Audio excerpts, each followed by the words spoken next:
देखिए, हमने पिछले क्लास में मोनोसेकेराइड को अच्छे से देख लिया है। मोनोसेकेराइड्स में हमने क्या क्या देखा है, जैसे इंपॉर्टेंट रिएक्शंस देख ली हैं। इंपॉर्टेंट रिएक्शन किसके? ग्लूकोज प्लस फ्रुक्टोज के। और बाकी चीजें हमने देख लिया है, जो जो हमने पढ़ाया था देख लिया। अब डाइसेकेराइड के बारे में जरा हमें थोड़ा देखना है, ये क्या है। आपको क्या करना है, इसके लिए क्लासरूम लेक्चर नोट्स फॉलो करना मैंने हर वक्त बोला है। मैं बस यहाँ समझा रहा हूँ, लेकिन आपको हर वक्त अच्छे स्कोर के लिए क्लासरूम लेक्चर नोट्स को फॉलो करना है। पहली बात तो मैंने आपको जरा समझाया था, डाइसेकेराइड के बारे में जरा देखिए। यहाँ एक कंटेनर होगा जो इस तरीके से पड़ा हुआ है। ये आपको और इजी समझने के लिए मैंने बोला कि एक अननोन मॉलिक्यूल है। और इजी वर्ड में जरा देख लो आप, ये अननोन मॉलिक्यूल मतलब अननोन कार्बोहाइड्रेट है। ये कैसा है? अननोन कार्बोहाइड्रेट है। ये किसी को पता ही नहीं है कैसा है, ये अननोन है। और जैसे ही इसको हमने कंटेनर के अंदर डालेंगे, कंटेनर मतलब वाटर मॉलिक्यूल के अंदर डालेंगे, वाटर मॉलिक्यूल का मतलब हो गया हाइड्रोलिसिस इसका कराएंगे, तो ये अपने आप दो पार्ट में ब्रेक करता होगा। सिंस ये दो पार्ट में ब्रेक करेगा, इसलिए इसका नाम लिखा होगा बुक्स में डाइसेकेराइड। क्या लिखा होगा? डाइसेकेराइड। थ्री पार्ट में ब्रेक करेगा तो ट्राइसेकेराइड, फोर पार्ट में ब्रेक करेगा तो टेट्रासेकेराइड, फिर इसी तरीके से हमारा आएगा पॉलीसेकेराइड। तो मैंने आपको समझाया था कि डाइसेकेराइड हमारे सिलेबस में है, तो हम बस डाइसेकेराइड के बारे में धीरे धीरे बात करेंगे और हम डाइसेकेराइड को ध्यान से देखेंगे। इसके बाद हमने बताया था कि ग्लूकोज को एनसीईआरटी वालों ने पहले ही मान लिया कि प्लस है। प्लस और माइनस मैंने बताया था कि कोई सॉल्यूशन या तो प्लस ही हो सकता है या माइनस हो सकता है। तो ये तो दोनों हो सकता है, ग्लूकोज ये भी हो सकता है, ग्लूकोज ये भी हो सकता है, लेकिन एनसीईआरटी वाले पहले ही ग्लूकोज को ये मान लेते हैं, अब फ्रुक्टोज को ये वाला मान के चलते हैं। तो हम लोग ये वाला एज्यूम करके चलेंगे, ठीक है, ग्लूकोज के लिए भी, और ये वाला एज्यूम करके चलेंगे फ्रुक्टोज के लिए भी। उम्मीद करता हूँ क्लियर हो पा रहा होगा। डाइसेकेराइड का डेफिनेशन क्या है, मैंने आपको समझा दिया है। डाइसेकेराइड का डेफिनेशन हमने आपको समझा दिया है और आपको क्लियर हो पा रहा होगा। नेक्स्ट जरा आगे बढ़ते हैं डाइसेकेराइड में थोड़ा और चीजों को समझने के लिए। थोड़ा सभी बच्चे बोर्ड पे जरा देखेंगे डाइसेकेराइड के बारे में। मान लेते हैं, जरा यहाँ देखो, मान लेते हैं कि एक मॉलिक्यूल है जिसका नाम है सुक्रोज। मैं पहले यहाँ समझा के लाता हूँ, फिर पूरी बात आपको समझाऊंगा। सुक्रोज का फॉर्मूला हर बच्चे को पता है, C12H22O11 ऐसा लिखा हुआ है। देख लें आप इधर। इसका जैसे हम हाइड्रोलिसिस कराएंगे, हाइड्रोलिसिस मतलब H3O प्लस कराएंगे, तो ये यहाँ पे बनेगा C6H12O6 प्लस अगेन बनेगा C6H12O6। बुक्स में जरा सा देखो, यहाँ पे बुक्स में क्या लिखा होगा। बुक्स में इसके लिए लिखा होगा D प्लस ग्लूकोज लिखा होगा, और यहाँ पे लिखा होगा D माइनस फ्रुक्टोज लिखा होगा। इसका मतलब ये हो गया कि सुक्रोज को, इसका मतलब ये हो गया कि सुक्रोज को जब हम हाइड्रोलिसिस कराएंगे तो ये दो पार्ट में ब्रेक करेगा, डी ग्लूकोज और डी फ्रुक्टोज। यही बात मैंने भी आपसे बोला कि एक अननोन या एक हमारे पास नोन सॉल्यूशन है जिसका नाम थोड़ा हमें याद रखना पड़ेगा, और ये हमारा सुक्रोज में, या मतलब जो भी एक सुक्रोज हमने एग्जांपल लिया है, ऐसे बहुत सारे हो सकते हैं, किसी का भी हाइड्रोलिसिस कराएंगे तो दो पार्ट में ब्रेक करेगा। दो पार्ट में ब्रेक करेगा डाइसेकेराइड से। डाइसेकेराइड से इंपॉर्टेंट क्या है कि हमने जहां पे क्लासरूम लेक्चर नोट्स में लिखवाया होगा, ये जैसे सुक्रोज एक लिखवाया होगा, सुक्रोज के बाद अगर आप मेरे से अगला पूछोगे तो जैसे माल्टोज हमने कहीं लिखवाया होगा, इस तरीके से हमने लिखवाया होगा। सेकंड जैसे ये है, फिर थर्ड ये है, तो ये थोड़ा आपको याद रखना पड़ेगा। ये डाइसेकेराइड के हमने चार पांच एग्जांपल लिखे होंगे, जैसे वन सुक्रोज है, माल्टोज है, फिर माल्टोज के बाद आप मेरे से बोलोगे तो जैसे लैक्टोज हमने देख लिया है, लैक्टोज है, ये थोड़ा हमें याद रखना पड़ेगा। ये कम से कम ऐसे करके हमें थोड़ा याद रखना है। ये चार पांच एग्जाम्पल क्या क्या इसमें याद रखना है। Main example that is A, और इसको हाइड्रोलिसिस कराने के बाद ये किस किस में ब्रेक कर रहा है, यानी बी और सी का भी नाम आपको याद रखना है। जैसे सुक्रोज ने D plus glucose D minus fructose में ब्रेक करेगा, ये हमें याद रखना है। क्लासरूम लेक्चर नोट्स में बायोमोलिक्यूल्स में कंटेंट लिखा हुआ है, हर साल यहाँ से क्वेश्चन बोर्ड में आता है, हर साल जेई मेंस में भी क्वेश्चन यहाँ से आता है। इसको जरा अच्छे से तैयार कर लेंगे, जेई यूनिट के लिए बहुत इंपॉर्टेंट टॉपिक है, इसको हर हाल में तैयार कर लेंगे। अब जरा एक सुक्रोज हम जरा सा देखना चाहते हैं, कुछ एग्जांपल्स, उसको हम थोड़ा क्लियर करने के लिए जरा मैं लिख रहा हूँ। सभी बच्चे जरा बोर्ड पे ध्यान से देखेंगे क्या होगा। मान लेते हैं ये सुक्रोज, जरा सा देखते हैं दोबारा इधर, ये सुक्रोज लिखा हुआ था और इसका हाइड्रोलिसिस हमने कराया, ये D plus glucose plus D minus fructose में कन्वर्ट होता है। कैसे पता चला कि ये वाला बनेगा, तो मैंने बताया कि प्लस मतलब ग्लूकोज को मान के चलना है और माइनस का मतलब फ्रुक्टोज का आपको लेके चलना है।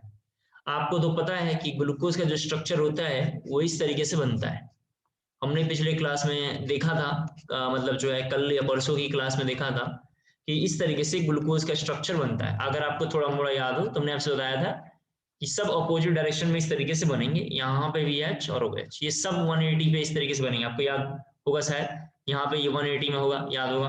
फिर यहाँ पे ये H यहाँ आ जाएगा और हमने यहाँ पे OH लिख दिया।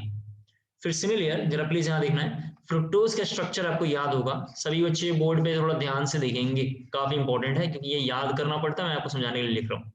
फ्रुक्टोज का जब स्ट्रक्चर हम देखेंगे तो यहाँ पे लिखा हुआ है D plus fructose, D minus plus, ऐसे लिखा हुआ है डी माइनस फ्रुक्टोज, तो एक H यहाँ पे होगा और CH2H OH यहाँ पे होगा। फिर अगर इसके बारे में, स्ट्रक्चर के बारे में जरा बात करें तो जरा देखो यहाँ पे क्या होगा, यहाँ पे CH2OH होगा, यहाँ पे CH2OH होगा और यहाँ पे H, यहाँ पे हाइड्रोजन अगेन, यहाँ पे OH, ये OH और H। आपको याद होगा ये 1, ये 2 था, सभी बच्चे देखें 3 था, 4, 5 और 6। यहाँ से ये वाटर मॉलिक्यूल दोनों कंबाइन करके बाहर निकालेंगे। जब यहाँ से वाटर निकलेगा, सभी बच्चे ध्यान से देखें, इस तरीके से वाटर यहाँ से बाहर निकला, ये H2O बाहर निकला, तो चेंजेस कुछ इस तरीके का होने वाला है। जो मेन काम है, एक बार दोबारा देखो थोड़ा सा, यहाँ क्या इंपॉर्टेंट है देखते हैं एक बार। यहाँ पे बनेगा CH2OH, ये H, OH, OH, H, OH, और जरा प्लीज यहाँ देखेंगे H, फिर एक ऑक्सीजन यहाँ पे लिंक होगा, और यहाँ पे जरा सा अगेन देखना है, ये वाला ऐसे ही रह जाएगा, ध्यान से तुम लोग देख लो, कोई दिक्कत नहीं होनी चाहिए। और यहाँ पे H, CH2OH, और ऊपर में अभी भी कैसा है CH2OH, बाकी एज इट इज रह जाएगा, कुछ इस तरीके से रह जाएगा। उम्मीद करता हूँ आपको सुक्रोज का ये करेक्ट स्ट्रक्चर ये है। सुक्रोज का स्ट्रक्चर क्या है, ये यानी दिखा ये रहा है एनसीईआरटी में कि ये मॉलिक्यूल का नाम सुक्रोज है, और इसका जब हमने हाइड्रोलाइसिस कराया होगा तो ये इसमें और इसमें ब्रेक करेगा, इसमें और इसमें ब्रेक करेगा। तो उम्मीद करता हूँ आपको मैंने समझाया। सबसे ज्यादा इंपॉर्टेंट पॉइंट ये नहीं है, इंपॉर्टेंट पॉइंट जरा ध्यान सुनना क्या है, ये इंपॉर्टेंट नहीं था इतना। क्वेश्चन आएगा, मैंने बताया पहले तो क्वेश्चन आएगा कि एक्स को जब हाइड्रोलाइसिस कराएंगे तो ये Y प्लस जेड में ब्रेक करेगा, तो ये नाम थोड़ा हमें याद रखना है, ये नाम थोड़ा हमें याद रखना है। जैसे सुक्रोज का इनमें से कौन सा स्ट्रक्चर करेक्ट है, तो मैंने बताया कि ये सुक्रोज का स्ट्रक्चर है, ये जो स्ट्रक्चर बना हुआ है यहाँ से यहाँ तक, ये कैसा है, सुक्रोज का स्ट्रक्चर है। और ये वाला है अल्फा डी ग्लूकोज, और ये है हमारा बेसिकली जो हमने नाम रख रखा है इस तरीके से डी माइनस फ्रुक्टोज, इस तरीके का नाम है। तो एक क्वेश्चन यहाँ से आता है, दूसरा क्वेश्चन यहाँ से आने वाला जो मैं अब लिख रहा हूँ, ध्यान से देखो। आपको याद होगा मैंने आपको थोड़ी देर पहले यानी कल की क्लास में समझाया था कि इधर सब कुछ कांस्टेंट है। जब हम ध्यान से देखेंगे तो इस पूरे सेट में सब कांस्टेंट है, केवल यहाँ पे कॉन्फ़िगरेशन बदल रहा था, जैसे HOH बदल रहा था, या अगर हम बारे में बातचीत करेंगे तो ये सब कांस्टेंट था, और यहाँ पे OH H बदल रहा था। आपको याद हो मैंने बताया था कि ये दोनों पोजीशन एक दूसरे के डायस्टोमर है, थोड़ा ध्यान से सुनना है आपको। ये दोनों पोजीशन एक दूसरे कैसे हैं, डायस्टोमर है। जब भी डायस्टोमर आता है, जब भी हमारा डायस्टोमर आता है किसमें, हमारा साइक्लिक फॉर्मेट में, तो मैंने आपको समझाया कि साइक्लिक फॉर्मेट का डायस्टोमर का नाम होता है एनोमर। क्या होता है, एनोमर। इसीलिए बुक्स में इस पोजीशन का नाम लिखा होगा एनोमेरिक कार्बन। क्या लिखा होगा, एनोमेरिक कार्बन। यहाँ पे भी बुक्स में इस पोजीशन का नाम लिखा होगा एनोमेरिक कार्बन। तो इंपॉर्टेंट बात जरा ध्यान सुनना, अगर किसी मॉलिक्यूल के पास एनोमेरिक, किसी मॉलिक्यूल के पास अगर एनोमेरिक OR बॉन्ड अगर आ गया, ध्यान से इधर सुनना है, एनोमेरिक में अगर हाइड्रोक्सिल ग्रुप आ गया, ऐसा एनोमेरिक का अंदर कैसा हो गया, हाइड्रोक्सिल ग्रुप अगर आ गया, या OH अगर आता है ऐसा, इस तरीके से अगर आता है, ठीक है, तो ऐसे वाले बॉन्ड का नाम होगा ग्लाइकोसिडिक लिंकेज। जैसे एक बार मैं ग्लाइकोसिडिक लिंकेज जरा इधर समझा रहा हूँ ऊपर वाले एग्जाम्पल में। इस वाले एग्जाम्पल में अगर मुझे ग्लाइकोसिडिक लिंकेज बोलना होगा तो मैं बोलूंगा ग्लाइकोसिडिक लिंकेज।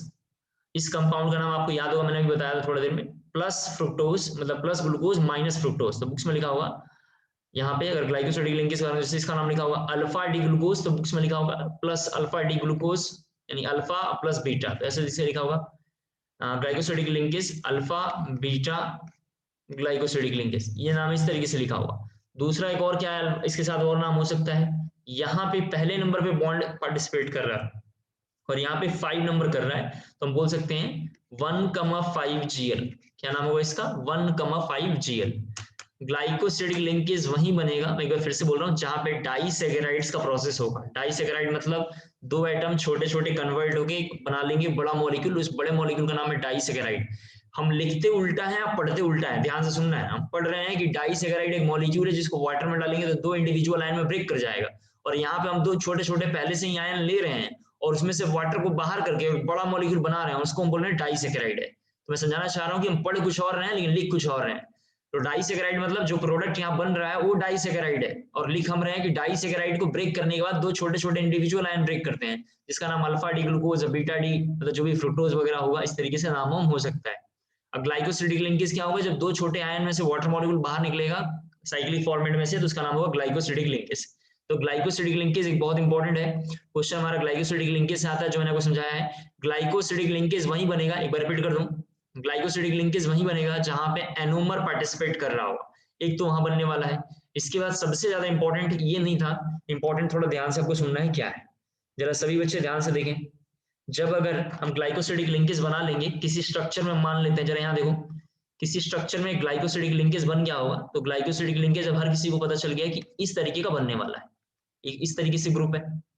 और यहाँ पे जैसे एक ग्रुप ले लेते हैं, चलो आ जाओ दोबारा देखो, यहाँ पे एक इस तरीके से ग्रुप हमने ले लिया, अपनी मर्जी से मैंने माना है, और ये इस तरीके से लिंक हो जाएगा, तो ये लिंकेज का नाम है ग्लाइकोसिडिक लिंकेज। और एक यहाँ भी CH2OH है और यहाँ भी CH2OH। थोड़ा प्लीज यहाँ देखना, अब जो काम की बात है, अगर ग्लाइकोसिडिक लिंकेज कराने के बाद किसी साइड में, जरा प्लीज यहाँ देखना, ग्लाइकोसिडिक लिंकेज कराने के बाद अगर एनोमेरिक कार्बन के पास, एनोमेरिक कार्बन आपको मैंने समझाया है कौन है, ये है एनोमेरिक कार्बन, ये है, इधर में एनोमेरिक कार्बन ये है, ये एनोमेरिक कार्बन नहीं है, ये एनोमेरिक कार्बन नहीं है, समझ पा रहे होंगे आप, ये एनोमेरिक कार्बन नहीं है। एनोमेरिक कार्बन क्यों नहीं है सर, क्योंकि यहाँ पे मान लेते हैं अगर किसी बच्चे ने HOH लिखा होगा तो वही HOH यहाँ भी पड़ा हुआ था पहले से, तो ये पार्टिसिपेट कर गया है, मतलब ये काम का नहीं है। और अब जानते हैं यहाँ पे OH लिखा हुआ है, यहाँ पे H है, फिर यहाँ पे H है, OH है, तो ये सब सेम है, मतलब आप यहाँ लिखवाना चाहते हो तो ये देख लो, ये सब में सेम रहेगा। एनोमेरिक पोजिशन ये है, तो अगर किसी एनोमेरिक हाइड्रोक्सिल ग्रुप किसी के पास प्रेजेंट हो, जैसे यहाँ पे OH लिखा हुआ है मान लेते हैं और H लिखा हुआ है, ग्लाइकोसिडिक लिंकेज फॉर्मेशन के बाद जरा ध्यान से सुनना है, एनोमेरिक, ठीक है, एनोमेरिक कार्बन के पास एनोमेरिक हाइड्रोक्सिल होगा, एनोमेरिक हाइड्रोक्सिल होगा। एनोमेरिक हाइड्रोक्सिल क्या है, ये वाला स्ट्रक्चर है। अगर एनोमेरिक हाइड्रोक्सिल होगा तो हम बोलेंगे कि वो मॉलिक्यूल रिड्यूसिंग शुगर है। एनसीईआरटी का दो क्वेश्चन काफी इंपॉर्टेंट है, केमिकल सॉरी दो क्वेश्चन इसमें से बायोमोलिक्यूल से बहुत इंपॉर्टेंट है, जो बोर्ड में भी आएगा और जेईई या नीट में भी आ सकता है, या आता है, पूछेगा इनमें से कौन सा एग्जांपल रिड्यूसिंग शुगर है, इनमें से कौन सा एग्जांपल नॉन रिड्यूसिंग शुगर है, ऐसे क्वेश्चन आते हैं। तो रिड्यूसिंग शुगर और नॉन रिड्यूसिंग शुगर के बारे में हमने पहले आपको डिफाइन करने के लिए आसान शब्दों में दोबारा बोलता हूँ, हम लोग बोले एक बड़ा मॉलिक्यूल होगा, उसको हाइड्रोलाइसिस कराने पे छोटा मॉलिक्यूल में ब्रेक करेगा, ये डेफिनेशन में लिखा हुआ है, और ऐसे दो आयन में ब्रेक करेगा तो उसका नाम डाइसैकेराइड है, लेकिन एनसीईआरटी में ऐसा लिखा हुआ है लेकिन पढ़ाता उल्टा है। तो हम कैसे बोलेंगे, दो छोटे छोटे आयन कंबाइन होंगे, उसमें से वाटर बाहर निकलेगा, तो जो प्रोडक्ट बनेगा उसका नाम लिखा हुआ डाइसैकेराइड, पहली बात। दूसरी पॉइंट, तो दो छोटे छोटे आयंस के हमें सारे नाम याद रखने से, माल्टोज, लैक्टोज, सुक्रोज, ये सब थोड़ा हमें याद रखना है। और डाइसैकेराइड में प्रोडक्ट इनकी क्या बनना है, कई बार वो भी पूछता है, पूछेगा कि इनमें से कौन सा पार्ट आफ्टर हाइड्रोलाइसिस ये बनेगा, ये डाइसैकेराइड का कौन पार्ट है, माल्टोज का, ये सब क्वेश्चन पूछता है, तो उसको याद कर लेंगे। दूसरा हमने बताया है कि ग्लाइकोसिडिक लिंकेज क्या है, जब भी कोई दो मॉलिक्यूल आएंगे और उनके फर्स्ट 1 4 1 5 इस तरीके से कहीं रिलेशन होता है, मतलब दो एटम जब कंबाइन होंगे, दो एटम में 1,5 हो सकता है, 1,4 हो सकता है, और उनके बीच में जो नया बॉन्ड फॉर्मेशन होगा उसका नाम होगा ग्लाइकोसिडिक लिंकेज। ग्लाइकोसिडिक लिंकेज में जब भी हम देखेंगे तो ऑक्सीजन बीच में रहेगा, और ऐसे वाले केस में एनोमेरिक कार्बन पार्टिसिपेट 100% करेगा। जब एनोमेरिक कार्बन पार्टिसिपेट कर जाएगा तो इसके बाद जरा ध्यान से सुनना है, बहुत इंपॉर्टेंट है, पार्टिसिपेट करने के बाद किसी पर्टिकुलर एक रिंग पे, दोनों रिंगों में से जो सामने यहाँ बने हुए हैं, जैसे ये दो रिंग यहाँ बने हुए हैं, देख सकते हैं आप, एक रिंग ये बना हुआ है, एक रिंग ये बना हुआ है, किसी एक रिंग पे जिसके पास अब एनोमेरिक हाइड्रोक्सिल ग्रुप एक बचा हुआ होगा, एक तो पार्टिसिपेट कर गया है, यहाँ वाला पार्टिसिपेट किया था तो ये वाला वाटर निकला था, मैं समझाने की कोशिश कर रहा हूँ, यहाँ वाला किया था, तो जो रह जाएगा, जो बचा हुआ रह जाएगा, अगर उसके पास एनोमेरिक हाइड्रोक्सिल ग्रुप रहेगा तो हम बोलेंगे रिड्यूसिंग शुगर है, अगर एनोमेरिक हाइड्रोक्सिल ग्रुप नहीं है तो वो मॉलिक्यूल नॉन रिड्यूसिंग शुगर है। बहुत बेवकूफ लोग ऐसे पढ़ाते रहते हैं कि रिड्यूसिंग शुगर टॉलरेंस रीजेंट को ऐसा इफेक्ट करता है, फैलिंग को ऐसे करता है, अच्छी बात है, पढ़ाना चाहिए, एनसीईआरटी वगैरह में लिखा हुआ है, लेकिन एग्जामिनेशन में जब क्वेश्चन आएगा तो बच्चा पता नहीं कैसे करेगा, इसलिए सीधा सीधा शॉर्टकट बताना चाहिए कि ये रिड्यूसिंग शुगर की आइडेंटिफिकेशन है, नॉन रिड्यूसिंग शुगर की ये आइडेंटिफिकेशन है। तो उम्मीद करता हूँ reducing sugar, non reducing sugar, anomeric hydroxyl group, anomeric carbon, glycosidic linkage, disaccharide मैंने समझाया। अगर इतनी बातें जरा समझ में आ गया हो तो जरा यस मैसेज जल्दी से ड्रॉप करेंगे और क्लास नोट्स को जरा देख लेंगे। इतनी बातें समझ में आ गया हो तो जरा यस मैसेज जल्दी से ड्रॉप करना है आपको, और कोई डाउट है तो जरा वो भी बताएंगे कि सर ये वाला डाउट है मेरा, जल्दी करेंगे प्लीज।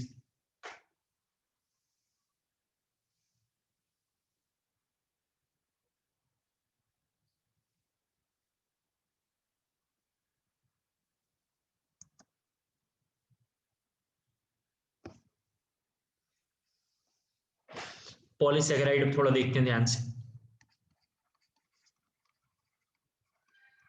सर इसके बाद आपने पॉलीसेकेराइड डायरेक्ट पढ़ा दिया, बाकी टॉपिक कहाँ है? मैंने आपके बाकी टॉपिक के बारे में बता दिया है, ट्राईसेकेराइड, टेट्रासेकेराइड वगैरह वगैरह हमारी कोर्स में नहीं है तो हम इसके बारे में बातचीत नहीं करेंगे। हम पॉलीसेकेराइड जरा देखते हैं क्या है। पॉलीसेकेराइड में मैं जरा इधर समझाता हूँ क्या क्या क्वेश्चन आएगा और क्या क्या है वो याद रखना है। जैसे फर्स्ट क्वेश्चन का नाम है स्टार्च। जरा मैं स्टार्च के बारे में एक बार जरा समझाऊं, स्टार्च क्या होता है। ऐसे मानते हैं जैसे अगर इस वाल पे अगर स्टार्च बहुत ज्यादा फेंका हुआ है, तो अगर आपने इस क्या किया, इस पे I2 का सोल्यूशन डाल दिया, जैसे ही I2 का सोल्यूशन डालेंगे तो ये पूरा जो वाल होगा, ये जो वाल पे स्टार्च गिरा हुआ है, ये ब्लू कलर में कन्वर्ट हो जाएगा। तो मान लेते हैं कि यहाँ पे स्टार्च क्या है, प्रेजेंट, टेस्ट ऑफ स्टार्च की ये फीचर है। दूसरा एक फीचर और है कि बहुत सारा अगर I2 मॉलिक्यूल यहाँ पे पड़ा हुआ है और अगर आपने इस पे स्टार्च पाउडर डाल दिया तो यहाँ भी अभी भी कैसा कलर देगा, ये ब्लू कलर देगा। तो एनसीईआरटी में लिखा होगा क्लास 12 के सेकंड बुक में कि स्टार्च जो है एक I2 को आइडेंटिफिकेशन के लिए करते हैं, आयोडीन को हम चेक करने के लिए करते हैं, आयोडीन कहाँ पे है उसका प्योरिफिकेशन के लिए करते हैं।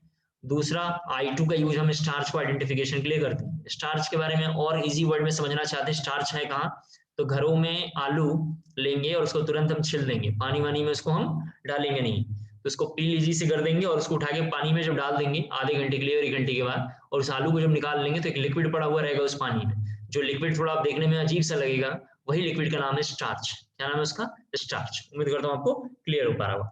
तो स्टार्च में देखो जरा सा इंपॉर्टेंट क्या है, प्रीवियस में पूछेगा। ये दो कंपाउंड यहाँ पे जब लिखा हुआ स्टार्च के बारे में, एक लिखा हुआ है एमाइलोज, थोड़ा काफी इंपॉर्टेंट है, प्लस एक लिखा हुआ है एमाइलोपैक्टिन। तो बोर्ड में यहां से क्वेश्चन आया हुआ है कि स्टार्च में एमाइलोज और एमाइलोपैक्टिन की परसेंटेज, यहां से क्वेश्चन आएगा इनके परसेंटेज कितना परसेंट ये प्रेजेंट है, इनकी प्रेजेंट वगैरह के बारे में पूछेगा कितना परसेंट ये प्रेजेंट होता है। फिर एमाइलोज के बारे में पूछेगा कि एमाइलोज क्या है, एमाइलोपैक्टिन क्या है, ये सब क्वेश्चन आएगा।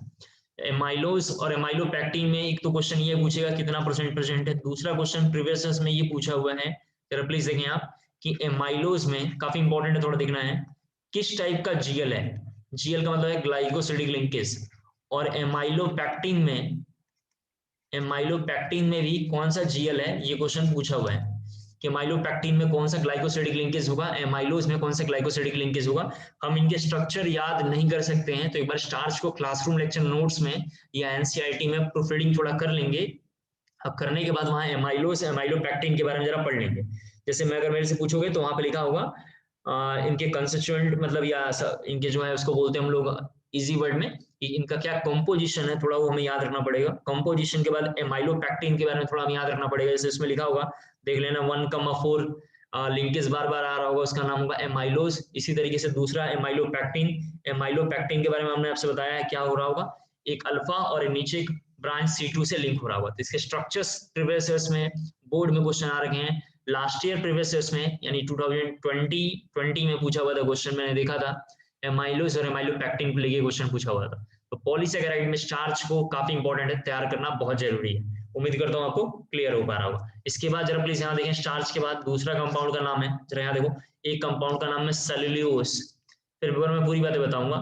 सेल्यूलोज एक कंपाउंड का नाम है, काफी इंपॉर्टेंट अगेन, इनके बारे में बताता हूँ ये क्या लिखा हुआ है। सेल्यूलोज, फिर इसी तरीके से लिखा हुआ ग्लाइकोजन, ग्लाइकोजन इनकी थ्योरी क्लासरूम लेक्चर नोट्स या एनसीईआरटी से प्रूफरीडिंग अच्छे से कर लेंगे। ये ग्लाइकोजन क्या है, ठीक है, ये थोड़ा सा ऐसा लिखा है ग्लाइकोजन,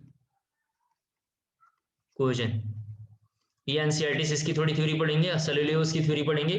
क्वेश्चन यहाँ से कैसे आता है जरा मैं आपको बताता हूँ। 4 ऑप्शन देगा, पूछेगा, ये तो सिंगल करेक्ट आंसर आज ऑप्शन आजकल आ रहा है। उसमें भी आएगा, क्या नाम है, बोर्ड में भी आ सकता है और जेई में भी आएगा। असर्शन रीजन इस साल इंट्रोड्यूस हो गया तो मे भी शायद ये क्वेश्चन वहां भी आ सके या आने के चांसेस रहते हैं। क्वेश्चन पूछेगा इनमें से कौन सा ऑप्शन रिड्यूसिंग शुगर के लिए है, ऐसा क्वेश्चन आएगा। या इनमें से कौन सा नॉन रिड्यूसिंग शुगर है, उसमें सेलुलोज, ग्लाइकोजन, स्टार्च और एक और मॉलिक्यूल कोई दिया हुआ होगा, ऊपर से कोई एक मॉलिक्यूल दिया हुआ है, जैसे माल्टोज वगैरह लिखा हुआ होगा। मैं समझाना चाहता हूँ कि सेलुलोज, ग्लाइकोजन और जो भी लिखा होगा यहाँ पे स्टार्च, ये सब के सब जो होंगे आप जब पढ़ेंगे तो ये सब के सब मॉलिक्यूल कैसे में दिखाई देंगे, नॉन रिड्यूसिंग शुगर। तो इसको क्लासरूम लेक्चर नोट्स को जरा अच्छे से तैयार करने की जरूरत है। उम्मीद करता हूँ आपको क्लियर हो पा रहा होगा। यहाँ तक जरा अच्छे से एक बार एनसीईआरटी में आप देख लीजिए, तब तक मैं एक बार जरा एक बार रिड्यूस सिलेबस जरा से एक बार देख लूँ एक बार, ठीक है। यहाँ तक जरा आप अच्छे से पढ़ लीजिए, कोई डाउट नहीं होना चाहिए, काफी इंपॉर्टेंट है। यहाँ तक जरा अच्छे से एक बार देख लीजिए।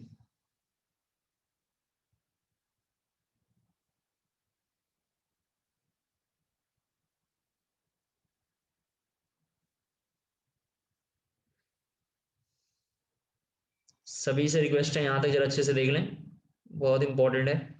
एनसीईआरटी वगैरह भी देख लें, जो भी देखना है, क्योंकि हमने सब करा दिया है। अब मुझे थोड़ा एक अमीनो एसिड पढ़ाना है, थोड़ा एक बार रिड्यूस सिलेबस जरा सा मैं देख लूँ एक बार, तो फिर मैं जरा आपको समझाता हूँ।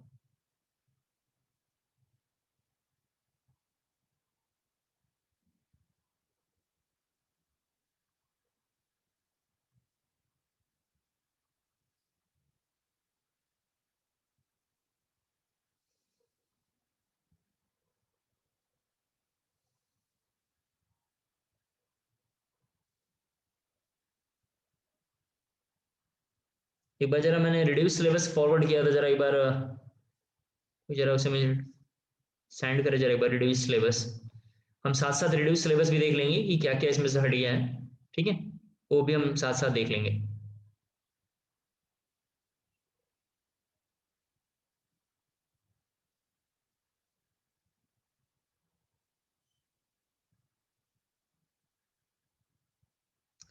कोई जरा एक बार रिड्यूस सिलेबस जरा मुझे फॉरवर्ड करेगा, हमने एक बार ग्रुप में शेयर किया था, ढूंढ रहा हूँ मिल नहीं रहा है, थोड़ा बार रिड्यूस सिलेबस जरा मुझे फॉरवर्ड करेंगे। वेट करेंगे, मिल गया मुझे, थोड़ा एक बार देखो।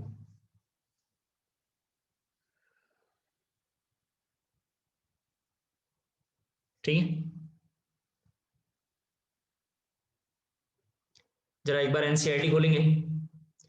एनसीईआरटी जरा खोलेंगे, देखो जरा सा उसमें मैं बोलता हूँ उसको हटा लेना है। एनसीईआरटी में ओलिगोसेकेराइड मतलब डाइसेकेराइड। एनसीईआरटी में देखो पेज नंबर तो मुझे एग्जैक्ट याद नहीं है, लेकिन फिर भी एक बार जरा सा मैं बताता हूँ आपको, शायद कहीं जरा आप एक बार मैच करना, शायद एक्यूरेट मुझे पेज नंबर तो मिसमैच हो सकता है मेरे साथ, ठीक है, लेकिन आप जरा सा कहीं नोट्स वोट्स में इसको मैच करना। ओलिगोसेकेराइड लिखा होगा, ठीक है। ओलिगोसेकेराइड मतलब हो गया, वेट करेंगे जरा, 14.1.2 इसका नाम होना चाहिए, 14.1.3, 14.1.4। ओके, ठीक है। देखें एनसीईआरटी में जरा सभी बच्चे थोड़ा अपना एनसीईआरटी में ही लिखना है आपको, ठीक है, ये साथ साथ एनसीईआरटी में कर लेंगे।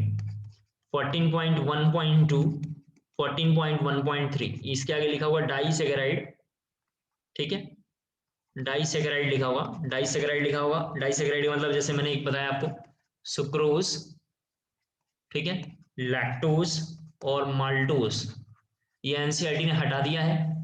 14.1.3 डेट इज पॉलीसेकेराइड एनसीईआरटी ने पूरा हटा दिया है। एक बार आप देख लेना, मैं मुझे लगता है यही पॉइंट होगा, एग्जैक्ट मेरे पास एनसीईआरटी नहीं है, ये सब मुझे याद रहता है पढ़ाते पढ़ाते, तो मैंने लिखा है, आप एनसीईआरटी में मैच कर लेना। पेज नंबर तो मुझे याद नहीं है, तो टॉपिक के साथ मुझे थोड़ा याद है।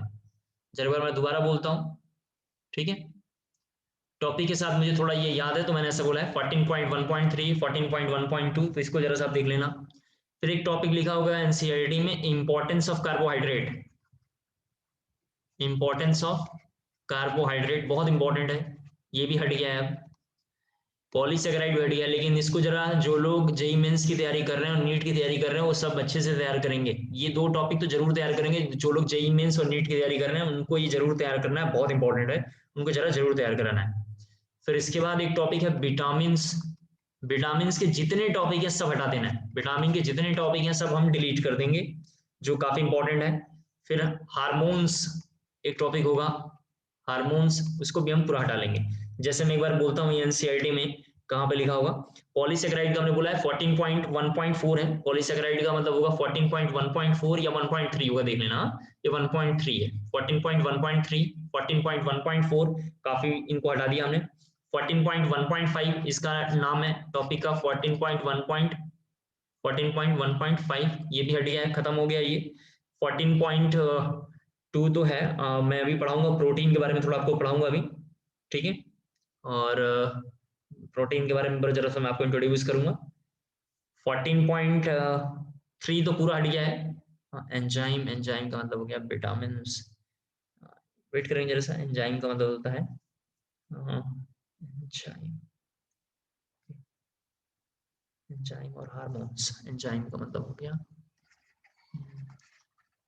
एंजाइम्स का मतलब हो गया 14.3 ये होगा, ये भी पूरा हट गया है, 14.3 भी पूरा हट गया है, 14.4 भी पूरा हट गया है, ये भी हट गया है, एनसीईआरटी से हटा लेंगे, ठीक है। 14.4, 14.4.1 हट गया है, काफी इंपॉर्टेंट था, ये सब हट गया है, ठीक है। न्यूक्लिक एसिड, न्यूक्लिक एसिड तो न्यूक्लिक एसिड तो हमारे एनसीईआरटी में, वेट करेंगे जरा एक बार, न्यूक्लिक एसिड का मतलब हो गया function, vitamin, classification function, enzymes हट गया, स्ट्रक्चर्स, हार्मोन का एलिमेंट्री आइडिया स्ट्रक्चर्स, ये तो होगा स्ट्रक्चर ऑफ न्यूक्लिक एसिड, तो ये हो गया हार्मोन्स 14.6, 14.6 भी हट गया, 14.6 से घट गया होगा, ये सारे टॉपिक हट गए, 14.1.3, 14.1.4, 14.1.5 हट गया है, 14.3, 14.4, 14.4.1, 14.6 ये एनसीईआरटी से हट गए हैं, इनको एनसीईआरटी में ही पेंसिल से कट लगा लेंगे क्योंकि आपको याद नहीं रहेगा, इसको एनसीईआरटी में ही पेंसिल से हम क्या करेंगे, कट लगा लेंगे। अब जरा हम प्रोटीन एक बार देखेंगे और उसके बाद हमारा टॉपिक धीरे धीरे बायोमोलिक्यूल्स कंप्लीट हो जाएगा। रफ कर रहा हूँ इधर, जरा सभी बच्चे प्रोटीन जरा देखें, काफी इंपॉर्टेंट है, जो जो इसमें से डिलीट हो गया मैंने टिक कर दिया, इसको डिलीट कर देंगे, लेकिन जब आप जेई या नीट के अगर पेपर दे रहे होंगे या जेई मेंस के देंगे तो मैं एक बार बोल रहा हूँ, डाइसैकेराइड और पॉलीसैकेराइड के जो जो इंपॉर्टेंट टॉपिक आज मैंने करवाए हैं वो सब अच्छे से रट्टा मार के जाएंगे। ग्लाइकोसिडिक लिंकेज वगैरह तो पढ़ के जाना है, लिखा नहीं है उसको हटाया है, लेकिन पढ़ के ही जाना है, तो ओवरऑल पढ़ के जाना है और इसे हटा देना है। इंपॉर्टेंस ऑफ कार्बोहाइड्रेट भी ऐसे भी रोल प्ले नहीं करता है, वो काम का नहीं। विटामिन प्रीवियस जेई मेंस में आ रहा था लेकिन इस बार पता नहीं आएगा कि नहीं आएगा, उसको हटा दिया है। एंजाइम तो पूरा हट गया, हार्मोन्स पूरा हट गया, ठीक है। नेक्स्ट जरा सा देखते हैं हम लोग एक बार थोड़ा प्रोटीन्स, प्रोटीन के बारे में जरा देखते हैं क्या है ये प्रोटीन। आपको मैं बताऊं शायद प्रोटीन जब मैं थोड़ा पढ़ा रहा हूँ तो ये भी बात आपको शायद समझाऊं, अगर आप जानते होंगे, एक साइंटिस्ट का नाम है लिंडमैन नाम है, ये थोड़ा सा एक साइंटिस्ट है, काफी मतलब इसने एक पोस्टुलेट दिया, इसका नाम है 10% एनर्जी रूल, इसका नाम लिखा होगा एनसीईआरटी में या पता नहीं क्या लिखा होगा, देख लेना आप, 10% एनर्जी रूल इस तरीके से लिखा होगा। इसका मतलब बस मैं बता रहा हूँ वो क्या है। मान लेते हैं यहाँ पे कोई ट्री है, जैसे हमने इस तरीके से मान लिया, और यहाँ से सनलाइट ले रहा है, जरा सभी बच्चे थोड़ा ध्यान से देखें, काफी इंपॉर्टेंट है ये, ठीक है। सनलाइट लेने के बाद यहाँ पे कोई ट्री भी हो सकता है, छोटे छोटे पौधे हैं इस तरीके से बने हुए, छोटे छोटे कोई पौधे हैं, ठीक है, ये छोटे छोटे पौधे हैं, ये क्या करता है ट्री, इससे लेगा एनर्जी लेने के बाद जो है फोटोसिंथेसिस वगैरह करता है, पूरा प्रोसेस करने के बाद एक एनर्जी यहाँ से जनरेट करता है और अपना जो भी है फंक्शन शुरू करता है। यहाँ पे एक एनिमल आता है, जैसे मान लेते हैं कि कुछ भी लिख लेते हैं जो आपको अच्छा लगता है, जैसे हमने गोट लिख लिया, कुछ भी लिख लो जो आपको अच्छा लगता है, जो ऐसा लगता है जो घास फूस खाता हो, मान लेते हैं रैबिट हमने लिख लिया, इनमें से कोई भी एटसेट्रा हमने लिख लिया, इनमें से कोई भी इसको ये खा सकता है, जो खाने वाला हो, जो पेड़ पौधों को इजिली खाता हो। मान लेते हैं कि अगर इसने 100% एनर्जी बनाया होगा, जरा प्लीज थोड़ा यहाँ ध्यान से देखना ये क्या है, तो मैं आपको प्रोटीन जरा समझाऊंगा इजिली। 100% अगर इसने जो पेड़ पौधा है ये अपनी एनर्जी बना रहा है, तो जैसे ही ये रैबिट या जैसे ही ये बकरी यहाँ पे इसको खाती है, ये गोट जैसे इसको खाएगी, तो इसके पास इसकी एनर्जी का 10% ही यहाँ पे रह जाएगा, इसकी एनर्जी का कितना रहेगा, 10% ही रहेगा। फिर इसके बाद जो इसको खाने वाला है, जैसे मान लेते हैं कि इसका अगर ह्यूमन खाता है, तो जो टोटल एनर्जी है उसका 10% यहाँ रहेगा, इसका मतलब हो गया 1% इसके पास एनर्जी आएगी। तो मैं जरा आपको ये समझाना चाहता हूँ कि जो लोग ऐसे बोलते हैं आसपास पड़ोस में कि मीट खाओ और मछली खाओ, और ऐसे आसपास में बोलते रहते हैं आपके कि मीट खाओ मछली खाओ या मतलब चिकन खाओ तो बहुत एनर्जी आता है, वो सब बकवास बातें हैं, उससे कोई एनर्जी नहीं आता है। इसीलिए साइंटिफिकली तो पता नहीं था, ह्यूमन माइथोलॉजी जो हम लोग आजकल पढ़ते हैं हिंदू माइथोलॉजी में, हिंदुओं को पता नहीं था शुरू में कि हम वेजिटेरियन क्यों बनना है, लेकिन उसके पीछे का रीजन बस यही है। लोग जो पेड़ पौधे वगैरह जो भी कह लो या सब्जियां वगैरह जो कह लो खाते थे, तो उनसे एनर्जी का 10% आता है। लैंडमैन बस ये बोलता है। अगर ह्यूमन खाएगा, अगर मान लेते हैं मीट मछली खाएगा तो उसका 10% एनर्जी आएगा। अगर मान लेते हैं यहाँ पे कोई लायन वगैरह है या कोई यहाँ पे जो भी आप टाइगर वगैरह लेते हैं, अगर ये ह्यूमन को अगर खाए, ह्यूमन को अगर खाता है, तो इसका भी 10% एनर्जी होगा। वन का 10%, समझ रहे हैं आप, वन का 10%, वन का 10% इसके पास एनर्जी आएगा। इसका मतलब सबसे कम एनर्जी लायन या टाइगर के पास जाएगा। अब प्रोटीन के बारे में जरा थोड़ा सा देखते हैं। ये एनर्जी के बारे में बात कर लिए। प्रोटीन अब क्या है? प्रोटीन कुछ नहीं है, एक एमिनो एसिड जब n टाइम्स के अमाउंट में अगर इजीली दिखाई देगा, उसको प्रोटीन हम बोल रहे हैं बस, ठीक है। तो अब जरा हम एमिनो एसिड को जरा डिफाइन करते हैं। देखो जरा एमिनो एसिड क्या है। एमिनो एसिड 20 टाइप का होगा। 20 में 10 इसेंशियल होगा और 10 नॉन इसेंशियल होगा। और 10 कैसा होगा? इसेंशियल होगा। इसेंशियल का मतलब जो आपको अपनी बॉडी में देना पड़ेगा। नॉन इसेंशियल का मतलब खुद बनता है, खुद ही खत्म हो जाता है, आपको कोई बाहरी सोर्स प्रोवाइड करने की जरूरत नहीं। ये जो नॉन इसेंशियल है, नेचर का गिफ्ट है, हम कह सकते हैं ऐसा। और 10 इसेंशियल। एमिनो एसिड के बारे में थोड़ा इधर देखते हैं। एमिनो एसिड का स्ट्रक्चर क्या होता है? एमिनो एसिड के बारे में इस तरीके से स्ट्रक्चर होगा। सभी बच्चे जरा बोर्ड पे देखेंगे, यहाँ पे OH और यहाँ पे H और यहाँ पे CH3 लिखा हुआ, इसका नाम है एमिनो एसिड। एक ये। दूसरा पॉइंट जरा ध्यान सुनना है। आपको याद होगा हमने बोला था कि जिस कंपाउंड पे पहली बार रिसर्च किया गया था कार्बोहाइड्रेट का, उसका नाम था ग्लिसरॉल्डिहाइड। आपको याद होगा आइसोमरिज्म की क्लास में भी मैंने रिपीट किया था, बायोमोलिक्यूल्स में किया था, अभी कल भी या परसों भी मैंने रिपीट किया था। उसी तरीके से जो पहला कंपाउंड है इसका ये नाम है। एनसीईआरटी में इसका नाम लिखा होगा अल्फा एमिनो एसिड, ऐसा नाम होगा। और अल्फा एमिनो एसिड को जरा प्लीज यहाँ देखना है, इस तरीके से लिखा होगा CH और यहाँ पे लिखा होगा OH और नीचे लिखा होगा R, नीचे लिखा होगा R और इसका नाम लिखा होगा अल्फा एमिनो एसिड। इसका नाम हमने बोला है आपको कि जो भी मॉलिक्यूल D और L लिखने का फंडामेंटल रूल है कि सारे कार्बन एटम वर्टिकल लाइन पे रहने चाहिए। यहाँ पे वर्टिकल लाइन पे है अकॉर्डिंग टू IUPAC। IUPAC में सबसे टॉप पे रहता है कौन है? एसिड, तो हमने एसिड लिखा है, फिर C, फिर CH3। अगर उनमें से कोई भी मॉलिक्यूल हॉरिजॉन्टल पे चला गया, जैसे मान लेते हैं किसी बच्चे ने ऐसे लिख लिया COOH, जरा प्लीज यहाँ देखना है, यहाँ मान लेते हैं यहाँ पे लिखा हुआ है OH और यहाँ पे लिखा हुआ है CH3H, तो इसका नाम हम नहीं लिख सकते हैं DL। DL लिखने के लिए सारे कार्बन एटम वर्टिकल लाइन पे आने चाहिए अकॉर्डिंग टू IUPAC। देन अगर OH राइट में है तो हम लिखते हैं D और लेफ्ट में है तो लिखेंगे हम L। चूंकि ये राइट में है तो हम यहाँ पे लिखेंगे कैपिटल D। क्या नाम लिखेंगे इसका? D amino acid. क्या लिखा भाई? Amino acid. उम्मीद करता हूँ क्लियर हो पा रहा होगा। इसके बाद इंपॉर्टेंट जरा सा ये है कि अगर अमीनो एसिड में जो हमने यहाँ पे लिखा है, जरा सा प्लीज देखो, एमिनो एसिड का फॉर्मूला था, अभी मैंने थोड़ी देर पहले लिखा था। एमिनो एसिड का जनरल फॉर्मूला भी हमने बनाया है कि COOH है, यहाँ पे CH पे एक R है और एक यहाँ पे OH लिखा हुआ है। जरा प्लीज यहाँ पे देख लो, इस तरीके से बना हुआ है, ठीक है। जिसको सॉरी ये NH2 है, सॉरी ये NH2 हमने लिखा था, बार बार OH लिख दिया गलती से, सॉरी ये NH2 है, ठीक है, ये NH2 है, ये NH2 है। अब इंपॉर्टेंट बात जरा सा देखना क्या है, अगर आपने R की जगह पे, अगर आपने इस फॉर्मूले में R की जगह पे अगर हाइड्रोजन ले लिया, R इक्वल टू अगर आपने हाइड्रोजन ले लिया, तो ये फॉर्मूला कुछ बनेगा COOH और यहाँ बनेगा CH2, ये हाइड्रोजन 2 और NH2 बनेगा। इसका नाम बुक्स में लिखा हुआ ग्लाइसिन। क्या नाम है इसका? ग्लाइसिन। अगर आपने R की जगह पे जरा प्लीज यहाँ देखना है CH3 ले लिया तो ये बनेगा COOH CH3 और यहाँ बनेगा NH2। इसका नाम है अलालीन। अलादीन नहीं है, ध्यान रखना है, ठीक है, अलानीन इस तरीके से नाम है।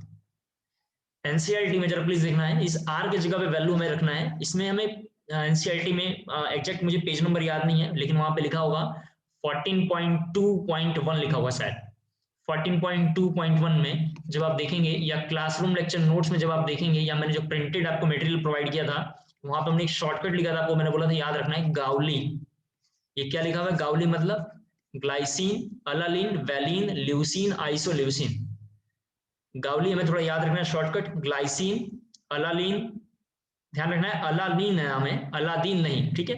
वैलीन, ल्यूसीन, आइसोल्यूसिन थोड़ा हम याद रखना है। और इसके शॉर्टकट्स ऐसे एनसीईआरटी में बनाता है, शुरू के 3 लेटर, जैसे ग्ला यहाँ पे लिखा होगा, अला, फिर लिखा होगा वैलीन, इस तरीके से लिखा था, वैल इस तरीके से लिखा होगा, ल्यूसीन एक नाम होगा, एक का नाम आइसोल्यूशन होगा। कम से कम ये 5 के स्ट्रक्चर हमें एकदम याद रखना है। इस R की वैल्यू क्या होगी और 5 के स्ट्रक्चर क्या होंगे, ये थोड़ा हमें एकदम याद ही रखना है, ठीक है। तो एनसीईआरटी में शायद मैंने आपको बताया 14.2.1 या 14.2.2 के आसपास में होना चाहिए, आप देख लेना, ठीक है। आगे बढ़ते हैं जरा सा, गाउली को देख लिया हमने। इसके बाद जरा देखो क्लासिफिकेशन ऑफ एमिनो एसिड, थोड़ा ये काफी इंपॉर्टेंट है। क्लासिफिकेशन ऑफ एमिनो एसिड थोड़ा प्लीज देखेंगे, ये थोड़ा काफी इंपॉर्टेंट है। एमिनो एसिड कई तरीके के हो सकते हैं। पहला मान लेते हैं न्यूट्रल लिखा होगा यहाँ पे, दूसरा यहाँ पे लिखा होगा एसिडिक, एसिडिक एमिनो एसिड, ये लिख देते हैं थोड़ा सा ऐसे, और लिखा होगा बेसिक एमिनो एसिड। अब इसके बारे में जरा एक बार मैं डिफाइन करता हूँ, फिर जरा सा आप देख लेना। सभी बच्चे जरा बोर्ड पे देखें कैसे ये पता चलता है। हम क्या करते हैं, देखो जरा सा यहाँ पे एक पॉइंट है जिसका नाम है iso electronic point. Iso electronic point इस तरीके से लिखा हुआ, इसको जरा मैं समझा रहा हूँ, ध्यान से देखना फिर क्लियर हो जाएगा। फिर ये तीनों कैसे पता चलते हैं वो भी बोल दूंगा, फिर क्या क्या इंपॉर्टेंट है इसमें वो बोलूंगा, रट्टा रट्टा मार लेना। आइसो इलेक्ट्रॉनिक पॉइंट क्या होता है, एक ऐसा पॉइंट है जहां पे नेट माइग्रेशन, नेट माइग्रेशन का मतलब मान लेते हैं कि एक ये मैग्नेटिक फील्ड है, यहाँ पे मान लेते हैं कि प्लस है और यहाँ पे माइनस, अपनी मर्जी से मैंने माना है, और यहाँ पे हमारे पास सबस्टांस है, तो ये सबस्टांस कभी इधर माइग्रेट करता होगा, कभी इधर माइग्रेट करता होगा, ठीक है, कहीं इधर उधर माइग्रेट करता होगा, पॉजिटिव गिर जाता होगा, निगेटिव गिर जाता होगा। लेकिन एक पॉइंट ऐसा हो, एक पॉइंट ऐसा हो, जैसे ये पॉइंट हमने मान लिया आइसो इलेक्ट्रॉनिक पॉइंट है, कि इस पॉइंट पे ये मॉलिक्यूल जो है न्यूट्रल बिहेवियर शो करेगा। कैसा शो करेगा, न्यूट्रल बिहेवियर शो करेगा, तो इस वाले को हम बोलते हैं आइसो इलेक्ट्रॉनिक पॉइंट। क्या बोलेंगे हम, iso electronic point. Iso electronic point बहुत इंपॉर्टेंट है क्लास 12 के बोर्ड के लिए। अब कैसे पता चलेगा कि कोई मॉलिक्यूल एसिडिक है और बेसिक है, या मतलब कैसे पता चलेगा कि वो न्यूट्रल है, उसके बारे में जरा हम देखते हैं एक बार थोड़ा सा। यहाँ पे काफी इंपॉर्टेंट है। हमारे पास जब भी क्वेश्चन कोई मिलेगा, जरा प्लीज यहाँ देखो, हमारे पास जब भी कोई क्वेश्चन मिलेगा एमिनो एसिड का लिखा हुआ, तो एक तो ये फीचर जरूर मिलेगा COOH, यहाँ पे NH2, और यहाँ पे R की जगह पे कोई वैल्यू लिखी होगी। सपोज दैट, जरा प्लीज यहाँ देखना है, सपोज दैट R की जगह पे X लिखा है, क्योंकि R एक हम कांस्टेंट करके याद नहीं कर सकते हैं, धीरे धीरे वैल्यू बदलता रहता है। तो जरा प्लीज यहाँ देखो, ये मॉलिक्यूल जो होगा, ये मॉलिक्यूल ये किसी तरीके से H+ यहाँ से फायर करेगा, एसिड वाटर में जब जाता होगा, इस पूरे कंपाउंड का नाम X रख दिया हमने, एक एक्स यहाँ पे लिंक हो गया, और वाटर में डालेंगे, तो जैसे वाटर में डालेंगे तो ये कंपाउंड हमें पता है कि इस तरीके से ब्रेक करेगा, ये CH ऐसे ही रहेगा, ये X भी कोई फीचर शो करेगा, X का नाम मुझे पता नहीं है अभी, तो हम X ही लिख देते हैं, और Y जो होगा इस तरीके से बनाएगा NH3+। जरा प्लीज यहाँ देखना है, काफी इंपॉर्टेंट है ये। जब भी कोई एसिड वाटर में जाता है, ठीक है, मतलब इस तरीके से लिख देता हूँ, H2 में जब जाता है तो एक कंजुगेट बेस बनाता है, और जब भी कोई मॉलिक्यूल बेस जो है जाता है तो कंजुगेट एसिड बनाता है। वीक एसिड का जरा यहाँ देखना है, कंजुगेट बेस, वीक एसिड का जो कंजुगेट बेस होता है वो स्ट्रॉन्ग होता है, और वीक बेस का, सॉरी यहाँ पे लिखा हुआ है कंजुगेट एसिड जो होगा ये भी स्ट्रॉन्ग होगा। इसके बाद एक और लाइन यहाँ पे जरा सा देख लो क्या लिखा हुआ है, स्ट्रॉन्ग एसिड या स्ट्रॉन्ग बेस का जो कंजुगेट या बेस या कंजुगेट एसिड लिखा होगा वो वीक होगा। एक बार मैं जरा दोबारा बोल दे रहा हूँ, सुन लें आप। एसिड का जब भी हम वाटर मॉलिक्यूल लेके रिएक्शन कराएंगे एसिड का, तो कंजुगेट बेस बनेगा। बेस में से जब भी हम वाटर मॉलिक्यूल के साथ रिएक्शन कराएंगे, बेस क्या करेगा, H+ को ट्रैप कर लेगा, तो कंजुगेट एसिड कहलाएगा। वीक के कंजुगेट हमेशा स्ट्रॉन्ग बनेंगे, और स्ट्रॉन्ग के कंजुगेट हमेशा वीक बनेंगे। तो सपोज दैट ये एसिड काफी स्ट्रॉन्ग था, तो ये कैसा हो जाएगा, वीक बेस हो जाएगा। कैसा हो जाएगा, वीक बेस हो जाएगा। और ये कैसा हो जाएगा, यहाँ पे ये वीक था, तो मान लिया हमने स्ट्रॉन्ग, मतलब इस तरीके से एसिड जैसा ट्रीट करेगा। तो एनसीईआरटी में क्या होगा, एक इसका पीके और एक इसका पीके और एक इसका पीके डिफाइन होगा। ध्यान से इधर सुनना है, बहुत इंपॉर्टेंट है। इसका पीके, इसका पीके और इसका पीके डिफाइन 100% होगा। जिस मॉलिक्यूल का, जरा ध्यान से देखना, पीके बहुत ज्यादा होता है, उसका के बहुत कम होता है, इसका मतलब वो वीक एसिड है। कैसा है, हमारे पास वीक एसिड है। जिसका पीके बहुत कम होगा उसका के की वैल्यू हाई होता है, हमने GOC2 की क्लास में देखा है, और स्ट्रॉन्ग एसिड होता है। तो इनमें से पीके कंपेयर करने के लिए आएगा 1 2 3 में से हम क्या करेंगे, दो वैल्यूओं को लेंगे, दो वैल्यूओं को, इनमें से कोई दो वैल्यू लेंगे, और उन दो वैल्यूओं में से, जैसे मान लेते हैं कि हमने इसको और इसको लिया, pk1 और pk2 को लिया, pk1 प्लस pk2 को हमने लिया यहाँ पे। तो जब हम इनको लेंगे, इनको लेने के बाद इस फॉर्मूले में आके हम कंपेयर करेंगे किसका पीके कम है। अगर पीके बहुत कम होगा तो के बढ़ेगा, स्ट्रॉन्ग एसिड होगा, तो हम बोलेंगे कि ये अमीनो एसिड एक्स नाम, ये जो पूरा अमीनो एसिड था, हम बोलेंगे स्ट्रॉन्ग एसिड है, that is acidic nature show कर रहा है। अगर ये मान लेते हैं इसका पीके बहुत ज्यादा हो जाए, मान लेते हैं पीके बहुत ज्यादा हो जाए तो के की वैल्यू कम हो जाएगा, तो हम बोलेंगे ये अमीनो एसिड जो है वीक एसिडिक कैरेक्टर शो कर रहा है, that is a basic amino acid है। कैसा है, बेसिक है। और ऐसे किसी मॉलिक्यूल में जो ये मॉलिक्यूल ना एसिडिक हो ना बेसिक हो, उसको बोलते हैं न्यूट्रल है। न्यूट्रल का केवल एक ही एग्जांपल होगा जिसका नाम होगा ग्लाइसिन, जिसका क्या नाम होगा, ग्लाइसिन। एक बात ही, दूसरी पॉइंट जरा सा और देखना है क्या होगा ये। जब भी जरा प्लीज यहाँ देखेंगे, ग्लाइसिन हम लेंगे न्यूट्रल के केसेस में, ये ग्लाइसिन था, और न्यूट्रल के केसेस में जब भी इसको हम लेकर आएंगे तो ये यहाँ बनाएगा C माइनस CH2 और NH3 पे प्लस। ग्लाइसिन को जब वाटर में लेकर आएंगे तो ये ग्लाई लिख देता है यहाँ पे, तो ये यहाँ पे बना जाएगा इस तरीके से। सिंस इस मॉलिक्यूल पे दो चार्ज हैं, दो चार्ज की वजह से इसका नाम लिखा हुआ है ज्विटर आयन। ज्विटर का मतलब होता है दो, क्या लिखा होता है, ज्विटर का मतलब दो होता है, दो चार्ज या बोलेंगे ज्विटर आयन। तो ग्लाइसिन ज्विटर आयन फॉर्म करेगा। कभी कभी क्वेश्चन आता है कि ज्विटर आयन क्या है, एक क्वेश्चन आएगा ज्विटर आयन किन के बीच में फॉर्म होगा, ये क्वेश्चन भी आपसे पूछा हुआ है, मैंने क्लासरूम लेक्चर नोट्स में लिखवा दिया है। ज्विटर आयन किसके बीच में फॉर्म होगा, ज्विटर आयन है क्या, आइसो इलेक्ट्रॉनिक पॉइंट क्या है, ठीक है। इसके बाद हमने ये भी लिखवा रखा है कैसे पता चलेगा कि ये वाला मॉलिक्यूल, मतलब यहाँ पे जो हमने एक एग्जांपल ले लिया है, ये मॉलिक्यूल एसिडिक एमिनो एसिड है, कैसे पता चलेगा कि ये बेसिक एमिनो एसिड है, वहां पे मैंने लिखवाया है। न्यूट्रल एमिनो एसिड कैसे पता चलेगा, हमने वहां पे कर दिया है। फिर पीके2 एक डाटा है जो एनसीईआरटी में गिवन होगा, या आपके क्वेश्चन जहां भी आप पढ़ेंगे तो वहां भी हमेशा कैसा होगा, ये गिवन होगा। जिस मॉलिक्यूल का पीके का कैलकुलेशन बहुत ही कम होगा तो हम बोलेंगे वो एसिडिक कैरेक्टर शो कर रहा है, यानी whole compound acidic character show करेगा। होल कंपाउंड का नाम एमिनो एसिड है तो हम बोलेंगे ये एमिनो एसिड एसिडिक है। अगर उसमें मान लेते हैं कि एसिडिक कैरेक्टर कम होगा तो हम बोलेंगे बेसिक है, और न्यूट्रल में केवल केवल ग्लाइसिन होगा। Amino acid classroom lecture notes में अच्छे से देख लीजिए, और कोई टॉपिक में डाउट है तो जरा मुझे स्क्रीनशॉट शेयर करेंगे, और समझ में जरा आ गया है तो जरा यस मैसेज जल्दी से ड्रॉप करेंगे। एमिनो एसिड जरा सा देख लीजिए, एमिनो एसिड जरा सा अच्छे से देख लीजिए, और उसमें कोई डाउट है तो जरा मुझे मैसेज ड्रॉप करेंगे, और अगर आपको समझ में आ गया हो तो बहुत बढ़िया है।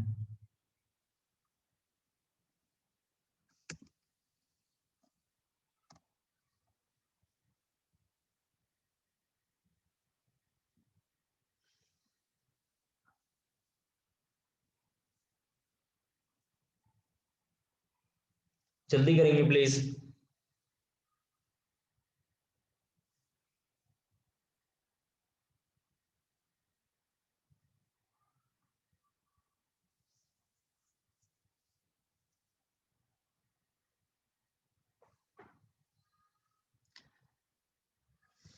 जल्दी करेंगे, काफी इंपॉर्टेंट है।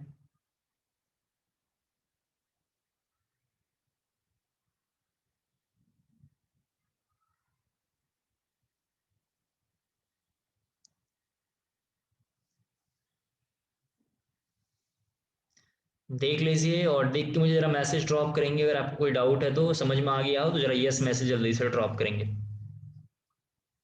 ठीक है।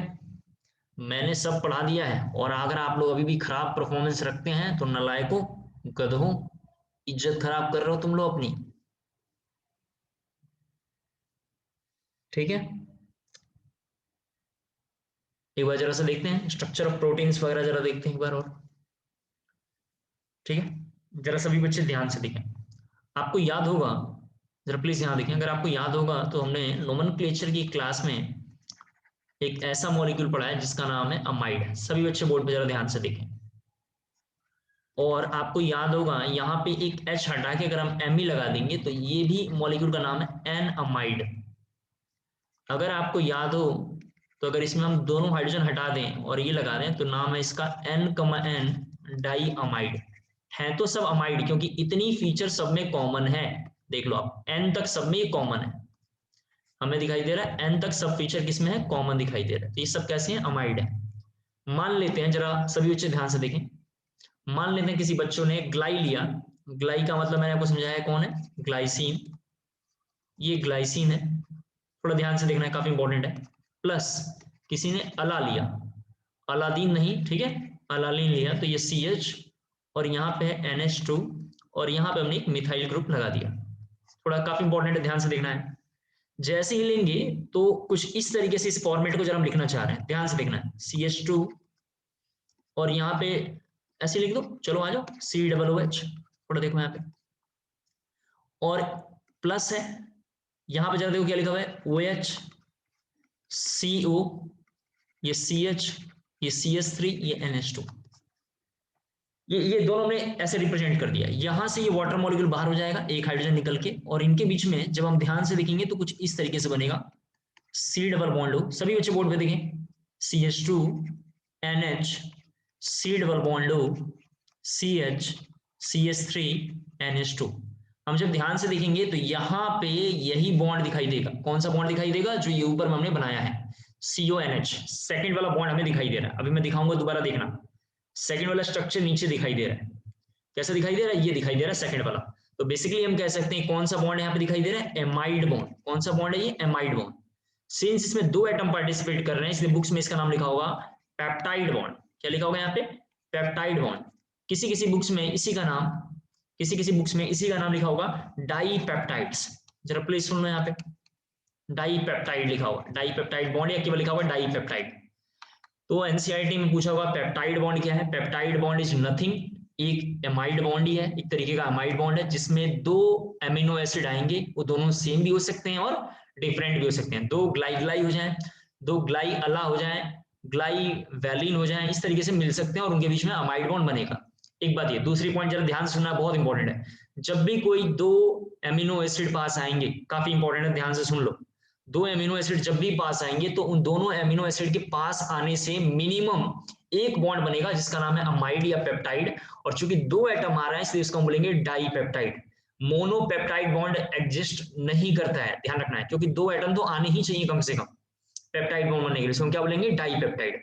सिमिलर अगर एक एटम और इधर आ जाए, जरा ध्यान सुने, सिमिलर एक एटम और इधर आ जाए तो इनके बीच में भी एक नया बॉन्ड बनेगा। तो 3 एटम आ जाएंगे तो बोलेंगे ट्राईपेप्टाइड। क्या नाम होगा इसका? ट्राईपेप्टाइड। मान लेते हैं सपोज दैट किसी बच्चे ने अगर इधर ले लिया तो इनके बीच में एक और बॉन्ड बनेगा। चूंकि इसमें एक और बॉन्ड बन रहा है तो यहाँ पे 1 2 3 इस तरीके से दिखाई देगा। 4 एटम आ गए तो हम बोलेंगे टेट्रापेप्टाइड। क्या बोलेंगे हम? टेट्रापेप्टाइड। इस तरीके से नंबर ऑफ पेप्टाइड हम बढ़ाते जाएंगे और एन टाइम्स तक लेके जाए बोलेंगे हम। तो एन पेप्टाइड्स का नाम होगा पॉलीपेप्टाइड्स। क्या नाम होगा? पॉलीपेप्टाइड्स। और एनसीईआरटी में लिखा होगा पॉलीपेप्टाइड्स आर प्रोटीन। क्या लिखा होगा? Polypeptides are protein. उम्मीद करता हूं क्लियर हो गया होगा। तो प्रोटीन जरा एक बार हम पढ़ लेंगे। प्रोटीन का मतलब स्ट्रक्चर ऑफ प्रोटीन एनसीईआरटी में लिखा होगा। एनसीईआरटी में लिखा होगा 14.2.3 में एक बार जरा सा देखना आप, शायद एनसीईआरटी में लिखा होगा 14.2.3। 14.2.3 क्योंकि 14.2.2 में लिखा हुआ क्लासिफिकेशन ऑफ एमिनो एसिड, जो मैंने आपको समझा दिया है। 14.2.3 में लिखा होना चाहिए एनसीईआरटी में क्या नाम है इसका? हाँ, पेप्टाइड बॉन्ड, या इसी का नाम लिखा होगा वहां पे सोर्स ऑफ प्रोटीन, या लिखा होगा यहाँ पे स्ट्रक्चर ऑफ प्रोटीन। सभी लोग जरा से देख लें वहां पे, क्लियर हो गया होगा। फिर प्रोटीन कई तरीके से होता है, जैसे एक प्रोटीन का नाम है फाइबरस, ठीक है, इस तरीके से प्रोटीन के नाम है। ये सब थोड़ा हमें पेंसिल से प्रूफ रीडिंग कर लेना है। फाइबरस, ये सब पेंसिल से प्रूफ रीडिंग कर लेना है। इन सबों से क्वेश्चन इस तरीके से आएंगे। एक बार जरा हम एनसीईआरटी के क्वेश्चंस को जरा देखते हुए चलते हैं। कोई क्वेश्चन जो बहुत इंपॉर्टेंट हो एक बार मैं बोल देता हूँ, आप जरा से उसे देख लेना। एनसीईआरटी का क्वेश्चन जैसे मैं एक बार देख देख के बोल देता हूँ। कोई क्वेश्चन एनसीईआरटी में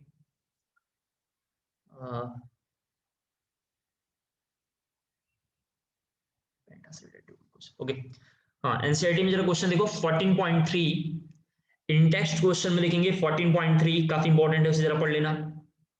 14.3 काफी इंपॉर्टेंट है। 14.3 काफी इंपॉर्टेंट है, उसको जरा अच्छे से पढ़ लेना। इसके बाद जरा देखें आप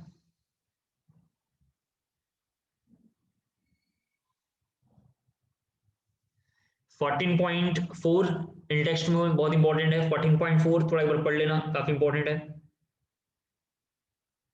14.4 देख लेना।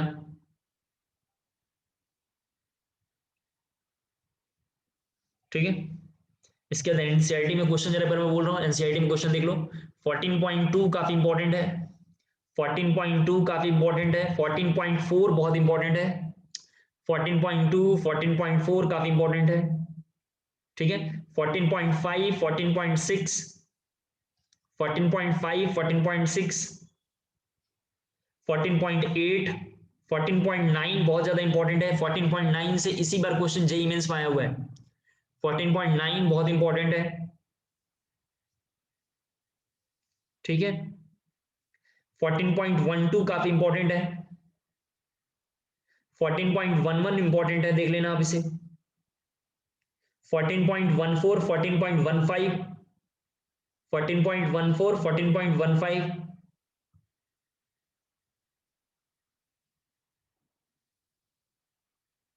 14.23 14.24 14.23 14.24 इनको जरा अच्छे से आप देख लेना। ठीक है, इसको जरा अच्छे से आप देख लेना, जो काफी इंपॉर्टेंट है। एक बार हमने इधर जरा इंट्रोड्यूस कर दिया है, एक बार जरा मैं इधर लिखूं, जरा सा देखें क्या क्या हमने टॉपिक अभी कर लिया है। हेलो एल्कीन हमने कर लिया है। एक चैप्टर मैंने एल्कोहल फिनॉल ईथर भी कर दिया है। एक चैप्टर मैंने एल्कोहल फिनॉल ईथर भी कर दिया है। एक चैप्टर हमने बायोमोलिक्यूल्स आज की क्लास में अच्छे से समझा दिया है। पॉलीमर हट गया है, एवरीडे लाइफ हट गया है, ये हट गया। एक चैप्टर हमारा रह रहा है जिसका नाम है अमाइन साइनाइड।